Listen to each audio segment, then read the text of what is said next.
Cloud Practitioner exam. We have people that are joining in here. And so we're going to give everybody just a minute as they come in. And I'm just going to kind of begin to set up what we're going to be talking about today. I know there's a lot of people that are coming here that maybe you are well underway to getting your Cloud Practitioner certification. You're doing all the legwork, all the things that are needed for that. Some of you are coming in and you're saying, I'm just really interested in an AWS certification, and I really don't know where to start. And I believe that what we're going to cover today is going to help you irrespective of which of those groups that you're in. So really what we're looking for today is I am going to be focused on giving you a roadmap for achieving the AWS Cloud Practitioner certification. So again, irrespective of which of those groups you're coming from. So let me start off by giving you just a tiny bit of information about myself, and then we're going to dive in and really look at what we're going to cover in this hour that we have together today. So first of all, if you want to have a chance to look through all of the different courses that I have on Pluralsight, I've included a link here, and you'll see this type of link in this little blue box across many different slides that are going to be in this webinar. And that is a shortened link that will take you to whatever page that I'm referencing. So in this case, you can go take a look at some of the courses I have, which will include the content on the Cloud Practitioner exam and also other areas like machine learning and TypeScript and Git and several other things. Also, if you would like, feel free to connect with me. I've got my blog, Twitter, and LinkedIn here. You can feel free to connect with me on any of those locations. But with all that said, let's dive in and take a look at what we're going to be covering over the webinar. So first of all, I want to help you understand, especially if you're coming into this completely new to AWS certifications, I want to help you understand at a really high level, and we'll go through this pretty quick, the different levels of certification for AWS and why the Cloud Practitioner certification is important, what it really enables you to do. Once we get through that, I'm then going to begin talking about the exam, because this is the critical piece here. I want to be sure that I'm preparing you for what AWS is going to present within the certification exam. Now, once we talk about the exam, we're then going to go through the process of looking at how we actually prepare for the exam, because there's many different areas you could focus on. I want to be sure that you're spending time on the areas that will help improve your score overall. So we're going to be reviewing those elements. Once we get through that, and this is not the end, we're going to be doing Q&A. And this is interesting here because I'll talk in a minute about people that are going to be jumping in the Q&A portion to help you understand what it's like from a learner perspective. We'll talk about that in just a minute. But this will also be the portion where you can send in your questions, so that if you have a question about the exam, about how to prepare, about what areas to focus on, or even if you're ready for the certification path, you can ask those questions then, and we'll spend time answering the questions that we receive. Now, it's important to note, if you're joining us from within Zoom, there's going to be areas where you can submit your questions through that. If you're joining on one of the other platforms, those will be monitored as well. And we'll go through and we will need to figure out, we'll gather those together, and then we'll try to answer the most asked questions from everyone that has joined in from the webinar. Now, the next thing we'll be doing after that is we're actually going to go through, and I'm going to start the process of helping you see where you need to spend your time. We're going to be doing what we call domain scenarios, and you'll understand what I mean by that when we get there. And we'll do that with the time remaining and cover that, and then you'll be able to use that to say, okay, I need to focus on this area or that area. So first, I do want to introduce both Andrew and Isha, who are going to be helping out. They are both learners that went through the path that I'm going to be referring to today, and they've recently achieved their Cloud Practitioner certification. And so they're even closer to this, probably even than I am, because it's been a while since I achieved this certification, but they've done it very recently. So they're going to be able to give you some insights. And so when we get to Q&A, you can feel free to ask me questions as well as them. And I'm going to be guiding them through some questions as well once we get to that portion. So we're glad they're joining us today for this. Now, let's start off here and let's just assume that we're just starting from scratch, and let's begin to lay the foundation for what we're going to be talking about. And that is AWS certifications. Now, for some people, they might have heard of it, they might have been around it, but let me really help illustrate why this is a critical concept. So I spend kind of my daytime as I'm a CTO consultant for organizations. I come in and help them kind of lay out their strategy and their approach, especially for dealing with the cloud. And with a lot of organizations, they really find it easier to rely on certifications instead of attempting to validate somebody's skills just through interviews and through other processes. Now, that's not true for every organization, but a lot of organizations value certifications at a very high level. And so when we look at this and we look at this overall map of certifications for AWS, we're really looking at 4 different levels of certification. This foundational level is the Cloud Practitioner certification. And this is where we're going to be focused. But the important thing to note here is this really is the first stepping stone to get you into the next levels of certification. There have been many studies that have been done on impacts of certifications. There was a group that recently came out and said that they see that the average salary of somebody that has an associate level AWS certification in the US is north of 125,000 US dollars per year. And so this becomes a very sought after certification. But for most people, instead of starting with an associate, professional, or specialty level certification, the foundational certification is what needs to come first. Because the great thing is these certifications are additive. So let me give you an example of what I mean by that. I just got done creating some courses on Pluralsight for the machine learning specialty certification. But there is information that you need to know in that very specialized certification that's actually covered in the Cloud Practitioner certification. So the information that you learn in preparing for this certification will help you, whether you just want to maybe stay there in that spot or you want to go as deep as you can into specialty certifications. Now, AWS describes this particular exam and this particular certification as one that's intended for individuals who have the knowledge and skills necessary to effectively demonstrate an overall understanding of the cloud, independent of specific technical roles addressed by other certifications. So let me put that in my speak and not AWS speak, is basically they want you here to have a wide understanding of AWS for this certification, but it doesn't have to go super deep. So even if you're new to AWS, this is something that I believe is achievable for you. And here's the great thing too, even if you're coming at this from a role that's not technical, maybe you are a salesperson in an organization that works with cloud technologies, maybe you're a person in finance, maybe you're a person on the business side or you're a project manager, this really is the certification that makes sense for individuals that are coming to AWS irrespective of the background that they're coming from. And that's why they've actually created this foundational certification. It wasn't around when they initially launched their certification program. This is something that was added later. Now, with all of that said, let's talk a little bit about the exam. So what are you going to be doing if you want to achieve this certification? Well, first of all, AWS gives an overview of this certification on their certification site. Now, here within the little blue box is a shortened URL that you can use to go find this particular exam page. But here on the exam page, they're going to give you a lot of information. They're going to give you information on what the exam is going to cover. They're going to give you some sample questions. They're going to give you an exam guide, which is what people like me use to prepare content to get you ready for the exam. But this is also where you will go once you're ready to sign up for the exam. You might be able to see here on this page, there's a button that says schedule an exam, and you'll be able to click on that, go through their certification process, and take the exam. Now, before we get too far, I want to be able to address something that might seem a little scary for some of you to begin with, and that is this, the exam prerequisites. Now, AWS lists 2 prerequisites for this exam. So they say first, candidates should have at least 6 months of experience with AWS, and that can be in any role, including technical, managerial, sales, purchasing, or financial. The next prerequisite that they give is that you should have a basic understanding of IT services and their use within the AWS cloud platform.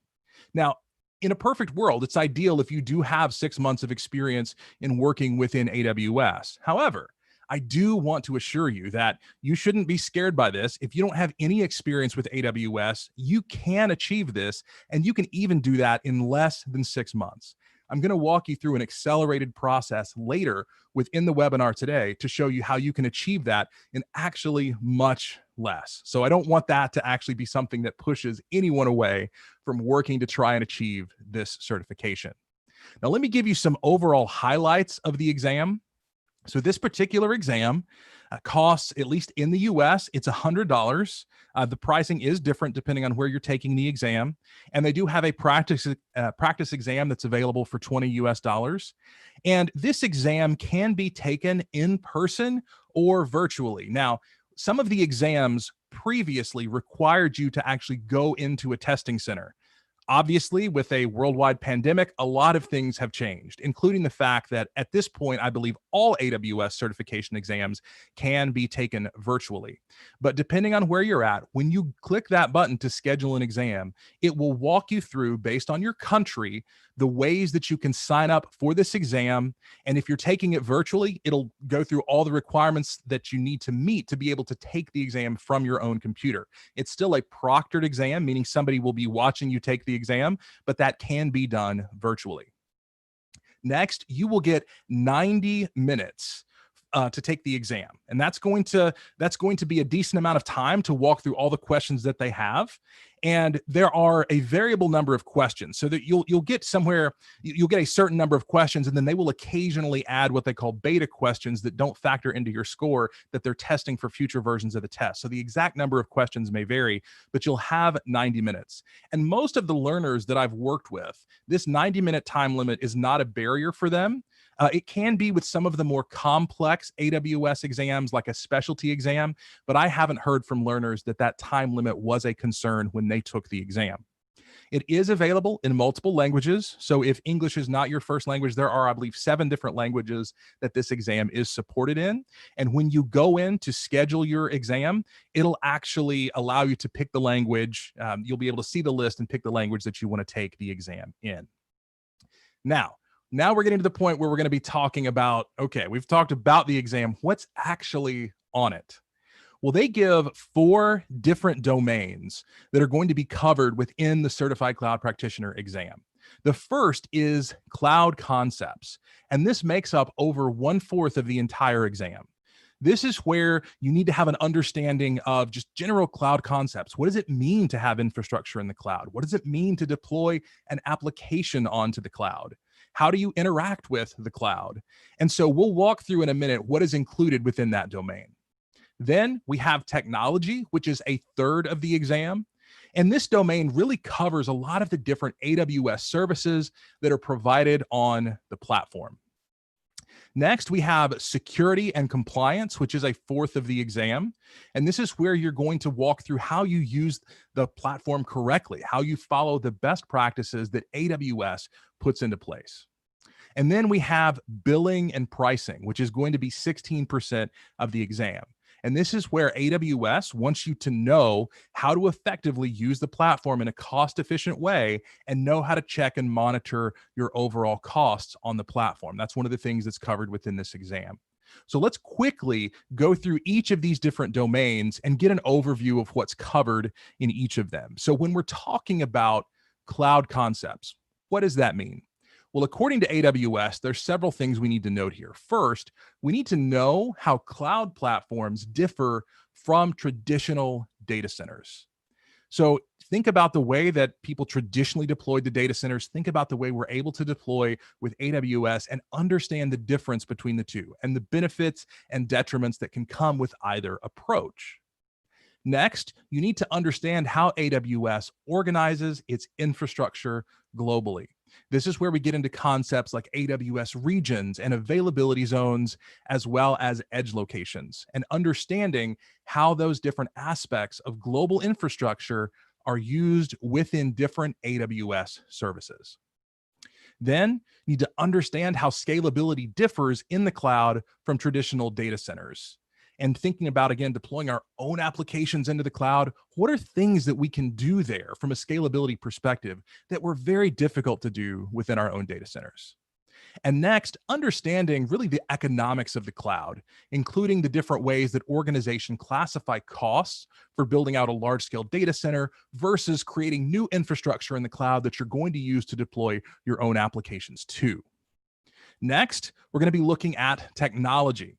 And this really is about the 60 different AWS services that are covered within this exam. And we'll walk through in a minute how you can get up to speed with each of these services. This, I'll just go ahead and tell you, this is one of the biggest things that you'll have to cover if you're going to take this exam.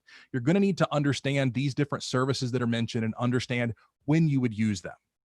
Then you also need to know how to implement basic solutions using the services that are covered. So again, this is not an associate professional or specialty exam where you're going to get very long, complex scenarios and have to build out architectures. In most cases, it's just going to include the beginning elements of an architecture that you need to understand. You also need to understand two concepts: fault tolerance and high availability. This comes in to be some of the big benefits that we get when working in the cloud, and these are concepts you need to understand at a pretty deep level. You also need to know about scalability approaches. So we talked about the benefits of scalability, but then how do you actually make that happen? Next, when we're getting into security and compliance, you need to understand the shared responsibility model from AWS. This is a concept of using AWS that is essential. And really, it's essential to even use the platform, but it's especially essential if you're going to be taking this exam, because there will be several questions that will cover the shared responsibility model so that you know what's your responsibility and what is the platform's responsibility. Then you need to be able to review highlighted best practices for securing your AWS account and the resources that you have on the platform. Then you need to review options for securing traffic within a VPC. And you need to be able to review IAM, or identity and access management, and the different identity types that are included. And you need to understand the concept of what we call least privilege access. Next, we have billing and pricing. And this, as I mentioned, is 16% of the overall exam. You need to know the tools that AWS provides to help you understand your costs. And you need to know the most cost-effective way to leverage the services that you're going to be covering. So those 60 services, because AWS will ask questions about what was the most cost-effective way to accomplish a goal. And you'll need to be able to answer that based on a multiple choice question. And then you also need to review how your costs differ from traditional data centers. And you need to know ways that organizations can manage their costs on the platform. You also need to know the different support plan levels that are provided by AWS. So the last thing I'll mention here with the exam is both multiple choice and in some cases what we call multiple answer. So you'll get questions where AWS will ask you, okay, here's 5 different possibilities. Which is the correct answer for the question?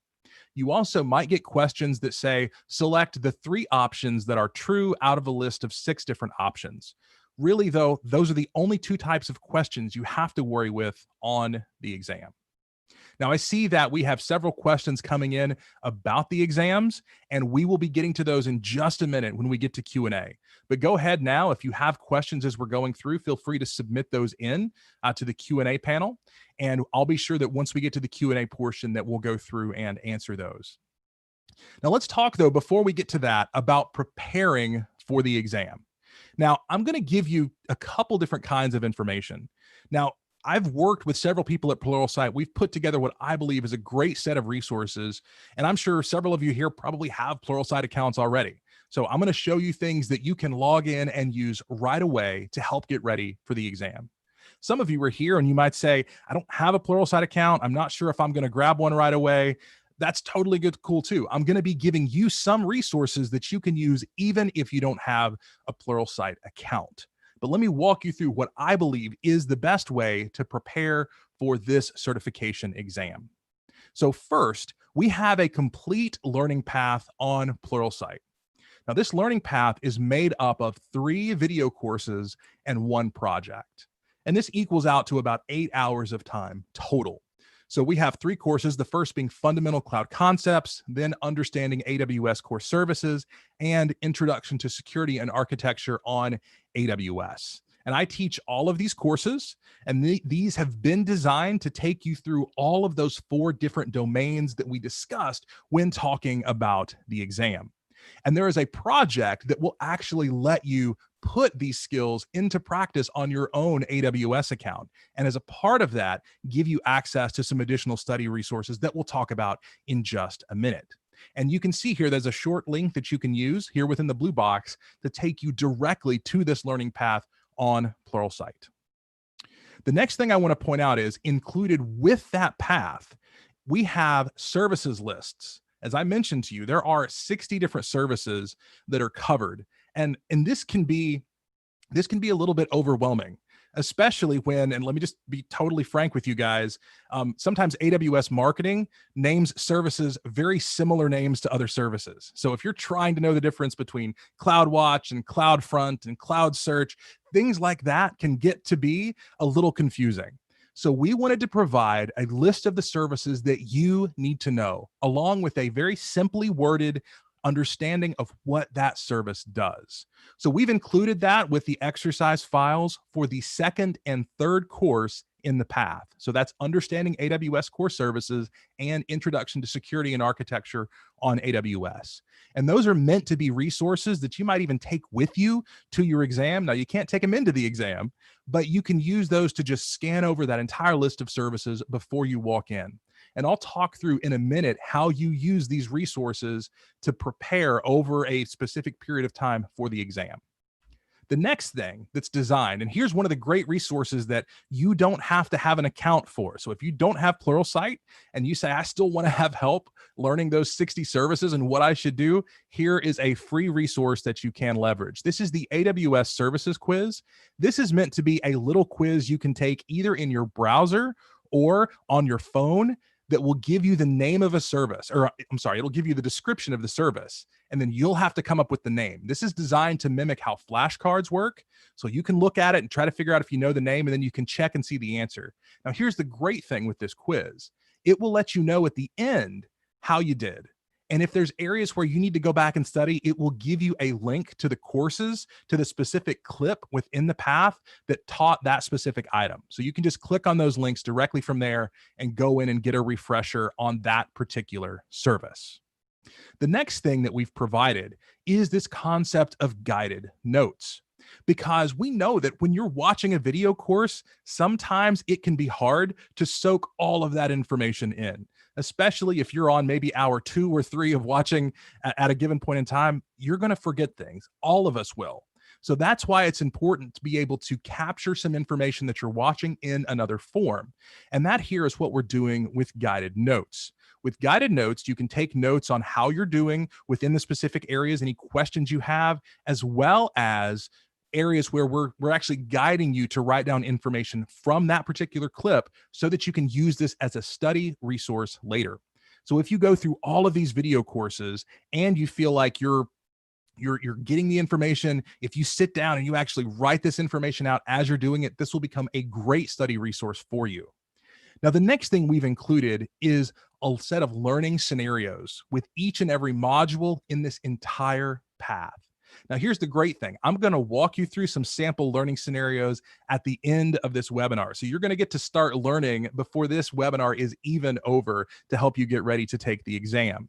And these learning scenarios are not the same thing as exam questions, but they're designed to give you an even deeper level of understanding than you would just with being able to answer a question. So for example, with this particular example you see on the screen, we're giving you a scenario. We're laying out, hey, here's a specific need that somebody has. How would you solve that problem? And if you can answer this correctly, then you'd be able to answer any question that comes along that has that same answer included with it. That's the goal of it. Now, you might look at this and say, oh, that's a lot of information. There's a lot of things I need to do. How do I really make this happen? How do I get from today to the point where I'm actually going to have this certification? Well, here's how I believe is best to do it. Now, if you have at least any experience with AWS, I think if you have a dedicated amount of time you can set forward towards this, you can do this within 30 days. So it starts off by investing 30 minutes a day for 6 days a week. Now, if you do that over that month, you're going to be able to complete the 3 video courses and the project. If you take that and then you review the guided notes and the services lists, so once you complete those video courses, you're going back and reviewing those notes every day up until the point that you take the exam, I believe you're going to be ready.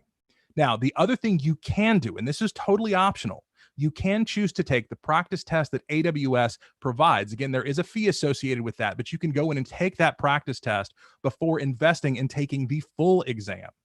Now, if you're looking at this and you're saying, that's great, David, but I am totally new to AWS, that's totally fine. Just take a little bit more time.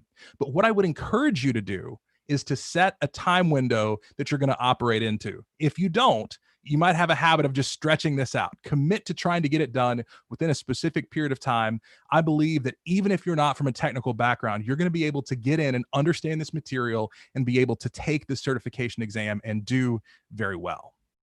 So with that, we're going to begin to transition over to Q&A. And again, after we do Q&A, we still have some learning scenarios we're going to be going through.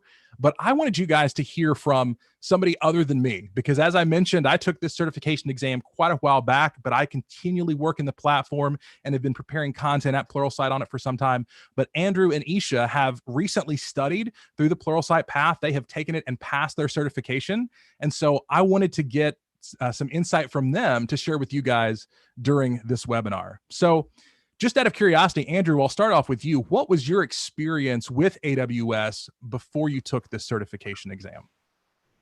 It wasn't really very deep.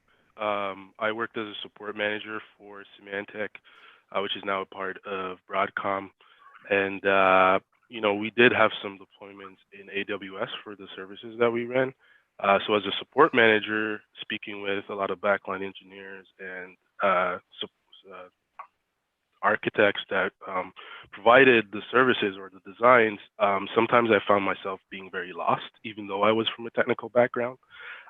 So that was kind of my main reason for pursuing that, so I could better participate in those conversations. Perfect. Thank you. Thank you. So Isha, why did you want to achieve this certification? What was the benefit that you wanted to actually get to by passing the test? Yeah, sure. So actually at the time I was on furlough due to the COVID-19. And before, I went on furlough, I was actually leading a cloud migration project at Macy's. And this certification helped me to, understand some of the technical challenges and some of the, trade-offs, to have a better conversation with my team, and also as a product manager to make better decisions. So it was a great use of my furlough time. And as we all know, like, cloud technology is the new norm. So yeah, that was my reason, David. Understood. So Andrew, what was the part of the exam that took the most time to prepare for? So I work directly in cybersecurity, and surprisingly, that was the part that was the most challenging for me, simply because that was the last part that I studied for. And by that time, you're already inundated with so many acronyms and a lot of AWS and Amazon names. So by that time, I feel like I was just very overwhelmed with the naming of the services. So while I had the concepts down, like fault tolerance and least privilege, for me, it was more so the naming of the services that had, a degree of difficulty for me, and also the support plans, because they're little nuances, and also I'm a support manager, so I was kind of mixing them up with my support plans at work. So those two pieces I would say were the most challenging for me. Understood. And I would agree with that. Here's another piece of advice I would give all the learners. If you come across an acronym, even maybe one that's not covered in all of the written materials, write it down and then just go and find the definition for it. As I mentioned, it can be very confusing when you're talking about all the different services, EC2 versus, ECS and IAM and VPCs. And so just take time to be sure you understand those things. That's really half the battle here, is just knowing what things mean. So great point on that. So Isha, did you feel that you were prepared for what you ended up seeing on the exam? Yes, definitely. So when I started on this journey, when I, was studying for the AWS exam, I had actually scheduled the actual exam for a month out because I thought I'll take, about that much time. But as I got into the course, like a week, or 5 to 7 days in, I figured I can probably do it sooner. And then so I moved it up and I was able to finish it or achieve the exam in 15 days. So yeah, definitely I felt prepared, not going in, but as I went through the course, definitely, yes, it improved my confidence. Yes. Perfect. So here's a question I'm going to ask for both of you, and Andrew, I'll let you go first, and then Isha, you can go next. Would just be, what advice would you give people that are preparing to take this exam? You can't go over the material too many times, and the most valuable piece for me was using the guided notes. And to be frank, there was a point where I actually didn't realize there was a services list. But I did the guided notes and then I had the service list, and it really helps you. The Pluralsight content and course really helps you to build a reference library for further studying. So I did use Pluralsight. I did use other platforms like Udemy, but what I did was I did Pluralsight first. I was able to take the guided notes that were filled out and use them as companion material for studying on other platforms, and I still have it. I've kept it here on my desk, so it's reference material for when you're in the workplace as well. Perfect. Isha. I would say what worked for me was really, David, having a schedule. Like I had a target that I would study for almost 4 to 6 hours. And again, this is because I was on furlough. I had that kind of time, but at least I wanted to commit 4 hours a day. So I wrote down myself a schedule. And there were days when I did, more than 4 hours. There were days when I did pretty much nothing really. So that helped a lot. And of course, I have to say, like the free April for Pluralsight, I guess I kind of missed the window, but I was able to get like a 10-day free trial on Pluralsight. So your course definitely helped. And the services list and my sheet, I don't know, I like it so much. I always have it next to me, like the guided notes and the services. So this cheat sheet of the service list, really, really helpful. And I actually looked through that, like even an hour before the actual exam. So that worked for me. Yeah. Perfect. Perfect. Well, thank you both. And as I'm going through the Q&A from the attendees here on the webinar, if either of you want to jump in and add any comments, feel free to do so. So the first question that I see that's coming here is, it looks like, are the exams that are online, are they proctored? And yes, they are. So if you're taking this from your home, you're going to have a computer that has certain specifications so that they can do an online proctoring of the exam. So they're going to be looking through your webcam at you while you're taking the exam, and there are some requirements you'll have to go through. They'll walk you through that before you take the exam. So just note there that might be something that's a little different than what you're used to if you've gone to a testing center. So I guess a question I didn't tell you guys I was going to ask you this, Andrew and Isha, did either of you do the online proctoring? And if so, what was your experience with that process? Yeah, I can answer that like from myself. Yes, I did the online proctoring, and it was a unique experience or a different first time experience for me where I did have the proctor to sign in, I think 15 minutes or 20 minutes before the actual exam. They had me, just show around like where I was sitting and what was behind me, what was to the left of me, what was to the right of me. So, yeah. Yeah, so I did. Sorry, go ahead. Sorry. Yeah, I also did the proctored exam for this certification. This is my second one in short order. I did like two in about 2 or 3 weeks.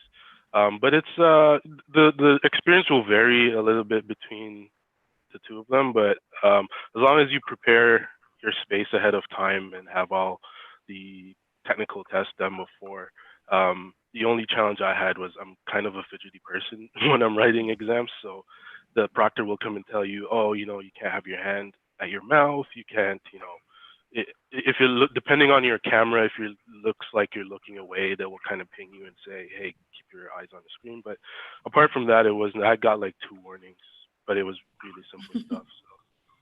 So. Perfect. Thank you both for that.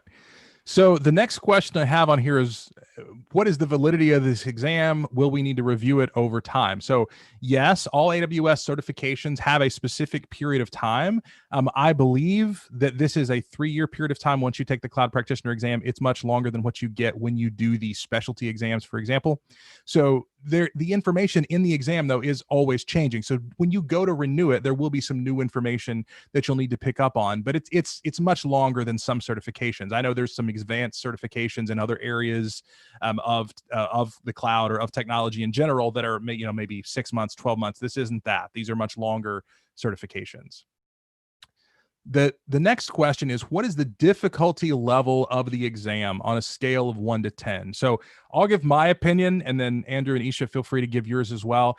I mean, I look at this exam as probably a 3 to 4, especially when you compare it with other AWS certification exams. You do have to know a good amount, and you do have to study. It's not something that, even if maybe you work in a specific area of AWS all the time, you're probably not going to be able to walk in and pass the exam, because it's going to cover areas of AWS you might not work in that you're going to need to know as well. So I think everybody's going to need some level of study to prepare for it, but it's nowhere near the difficulty you're going to see with like the specialty exams, for example, on AWS. I would say for me, I found it maybe like between a 4 and a 5.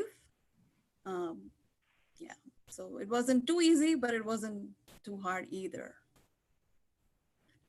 Perfect. Yeah, it was a 3 or 4 for me. I mean, when you're writing it, it feels like a 10, but right. In hindsight, it's like a 3 or 4. Perfect. Thank you both.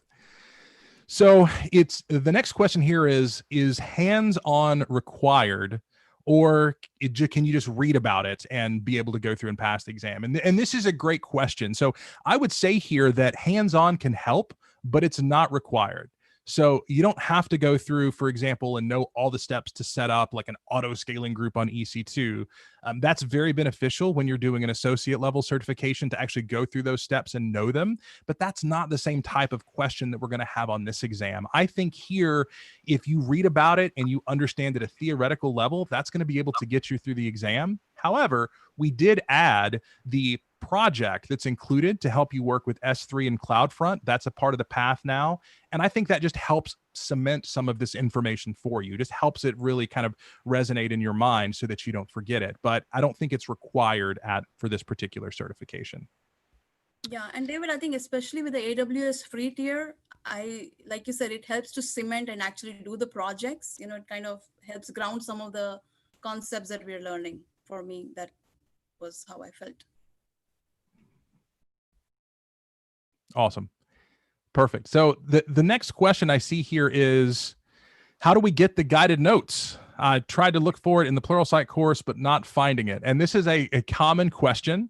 So, and one of the things I think that people are a little confused with is this is actually included under exercise files. So even though these are study guides and study resources, just go to the specific Pluralsight course that you're watching, look for exercise files. That'll be in one of the tabs at the top, and you'll be able to grab those files. It'll be included in a zip file. And within that zip file, you'll find the PDF files. And if you have any trouble, don't hesitate to reach out to Pluralsight and just say, hey, where are these? I can't find them. And they'll be able to direct you in the right place to find those resources. The next question I see here is this a good prep for the architect exam? So I think so. I would say yes. So all of my clients that I work with, again, I come in as a CTO consultant, help organizations begin to transition to the cloud and set a training path for all of their resources. And I recommend that all of their resources go through and get the cloud practitioner certification first, because I think the knowledge you gain through this certification applies whether you're doing the associate developer, associate architect, or the associate sysops certification. This information is beneficial for all 3 of those. So great question. Next, what is the technology used for this AWS certification? So the great thing here, and I think I understand this question effectively, that the great thing here is this isn't something where you have to have a specific programming language or a specific technology that you're working in. This really is a general AWS exam that's going to cover more concepts than specific technical implementation details. So here, as long as you know about the services, as long as you know about the cloud, you're going to be good to go. Don't feel like you have to know Python or you have to know TypeScript or JavaScript or .NET to be able to take this exam. It's not that kind of exam. So a couple other questions. We have a couple coming in from some different platforms here. So we have one coming in from Facebook. So how difficult is it to transition to the cloud? So with this, I think that when we're looking at the type of certification that's going to be helpful with any transition into the cloud, especially if you're used to working in more of a kind of on-prem type environment, I think this becomes a great certification to help start you down that path.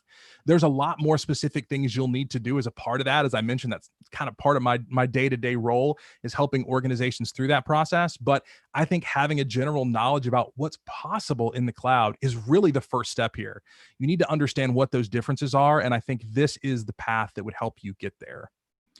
So the next question, which is one that's coming in from LinkedIn, is what level of certification would be best if you're an Oracle DBA?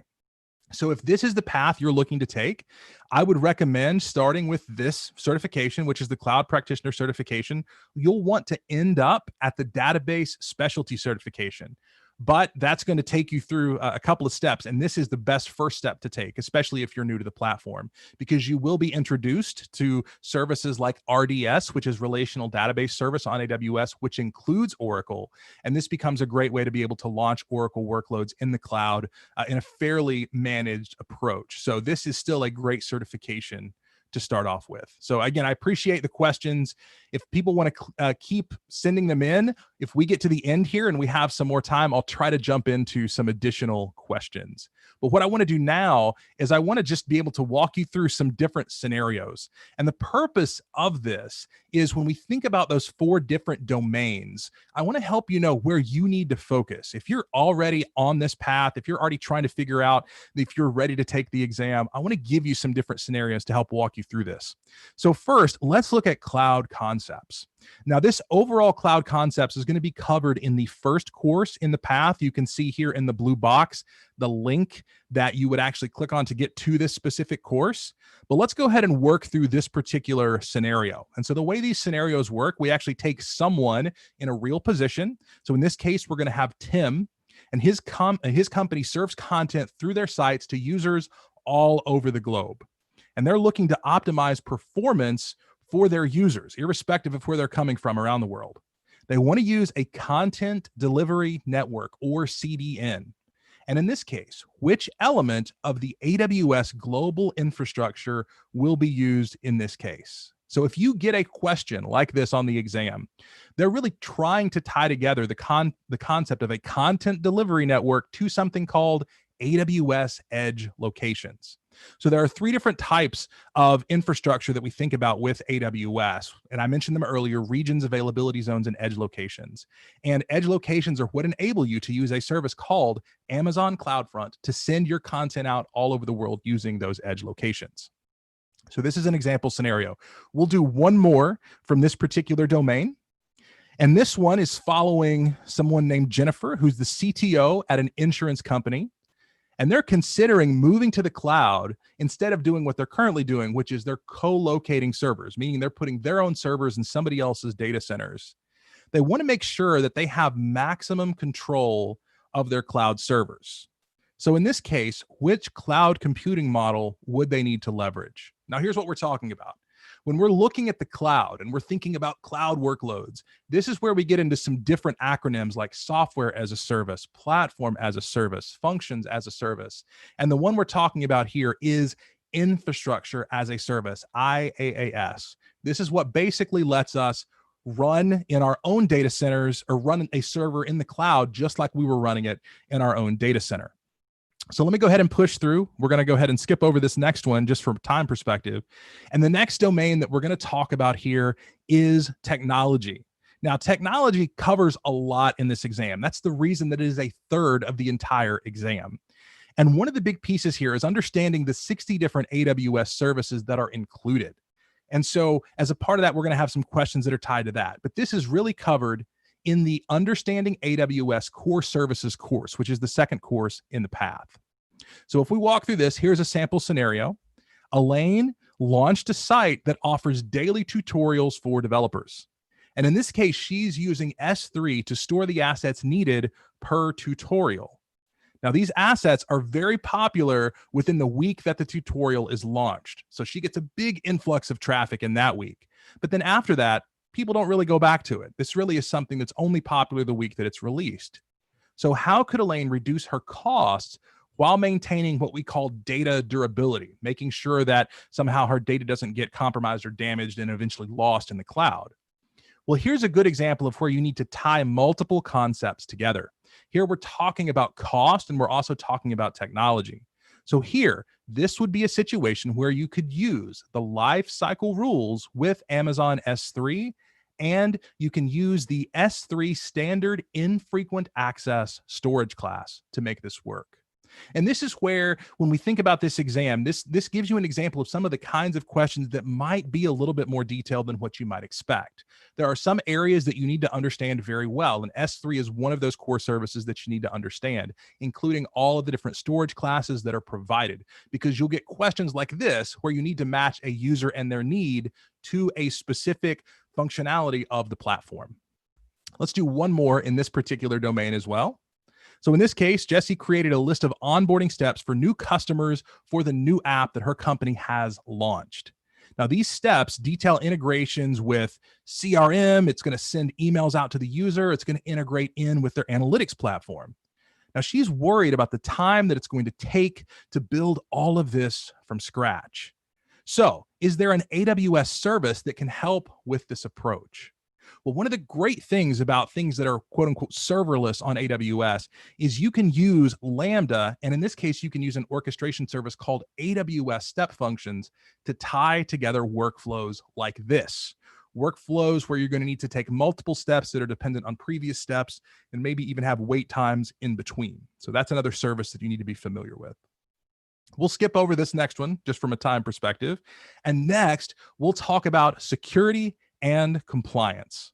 So here, within this particular domain, this is really covered in the third course in the path, which is an introduction to AWS security, architecture and security.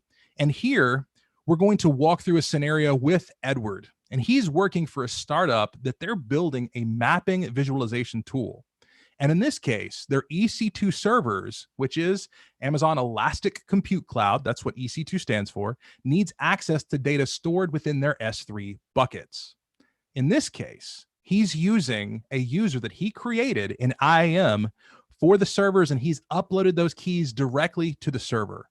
So the question is he following best practices? Or if not, what should he do? Well, in this case, he's not following best practices because he's managing the credentials himself on that EC2 server.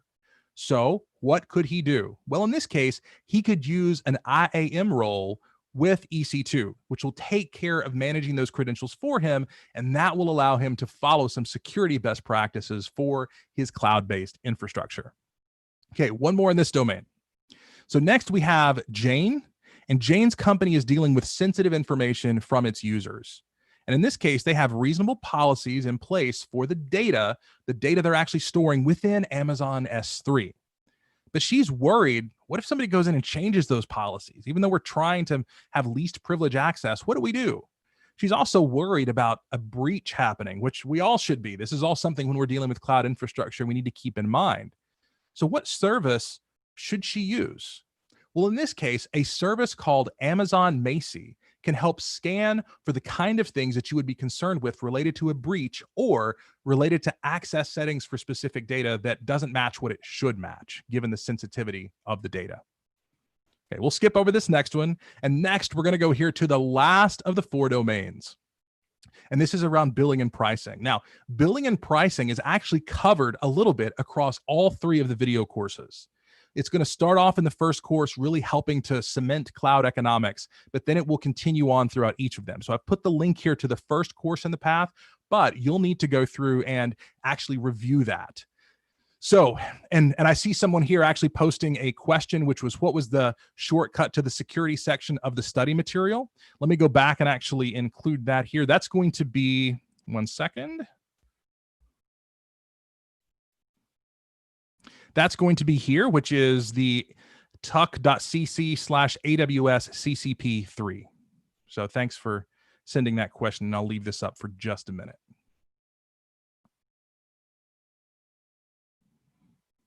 Okay, so next we're talking about billing and pricing. So let me walk through. We'll just do a couple here, and then we'll go to a few more questions before we wrap up. So here in this scenario, Cindy's company is going to be transitioning to the cloud for its data processing workloads. And the workloads happen daily and can start or stop without a problem. Now, this workload is going to be leveraged for at least 1 year. What EC2 purchase option would be the most cost-effective choice? Now, I included this one here because this is an example of a kind of almost trick question that AWS will ask on the exam or something like it. Because here you might look at this and say, I've learned about reserved instances. And I can see here they're talking about a workload that's going to run for at least a year. So I know I need to do an all upfront 1 year reserved instance. But in this case, they're talking about a workload that can start or stop. And this means it's going to be tied to spot instances on EC2 as opposed to reserved instances. So this is why when you're reviewing that question, be sure you're understanding all of the key details that you're asking for, because it will likely change the answer that you're going to give. Okay, one more scenario and then we'll wrap up. So Oscar's company has multiple departments that work within AWS. Finance is asking for a clean separation of AWS costs between departments. And currently, all resources are included within a single AWS account. So what approach would meet this need for future costs, but with minimal effort? Well, here's the key. This is another example where you have to read all of the details. You might look at this and say, I've read about AWS organizations and having multiple AWS accounts that all roll up to one organization.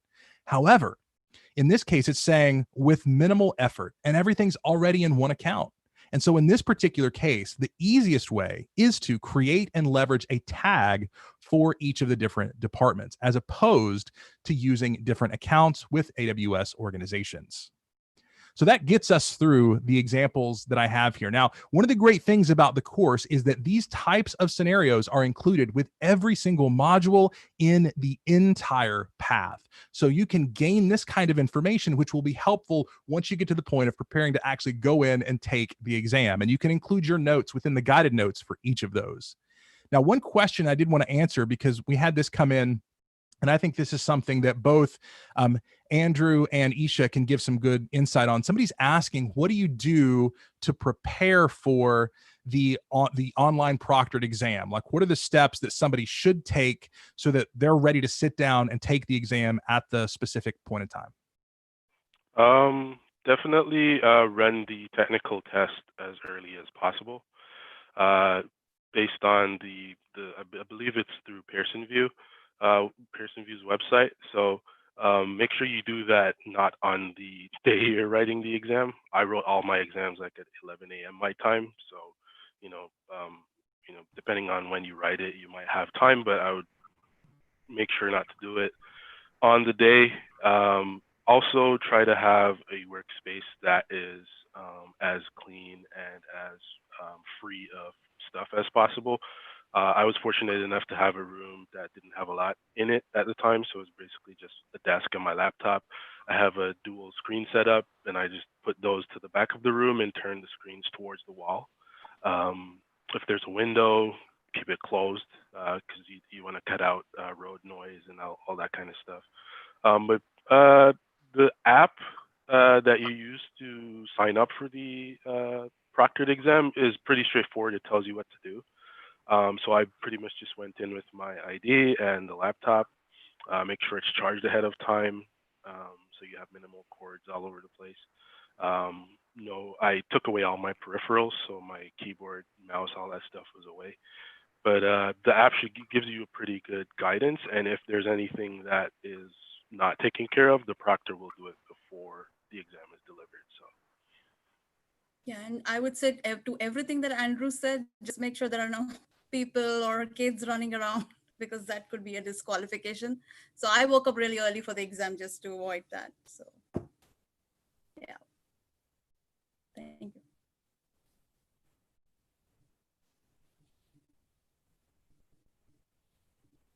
Can't hear you.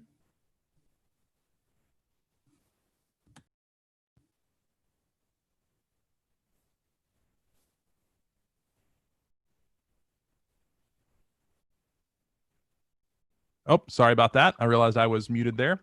So I want to go ahead and wrap up here. And I want to go through, and first, again, if you would like to connect, feel free to do so. I've got my blog, Twitter, and LinkedIn here, and you can feel free to connect with me on any of those platforms. And I'm spend a lot of time talking about the cloud, obviously. So if that's of interest to you, please feel free to connect. I also want to remind all of you that we will have a recording of this presentation, and it's going to be available either later today or tomorrow. And if you attended this or if you signed up for it, you're going to be getting a link where you can go back and actually watch this if you want to go back and catch some additional details, if you want to maybe go back and look at some of the scenarios and try to understand which area you need to focus on, or if there was maybe one of those links you didn't quite get, you can go through and watch the recording to get those. I want to just kind of give a personal thank you to both Andrew and Isha for joining us today, giving their insights on what it's like to, especially during the COVID time, to go through and take this exam and achieve the certification. And again, I thank all of you all for taking time today to join in for the webinar. And I hope, again, if you found this useful, it's something you want to share with others. Like I said, you'll be getting that recording. Feel free to share it with others so they can be ready for the Cloud Practitioner exam as well. Thanks, everyone.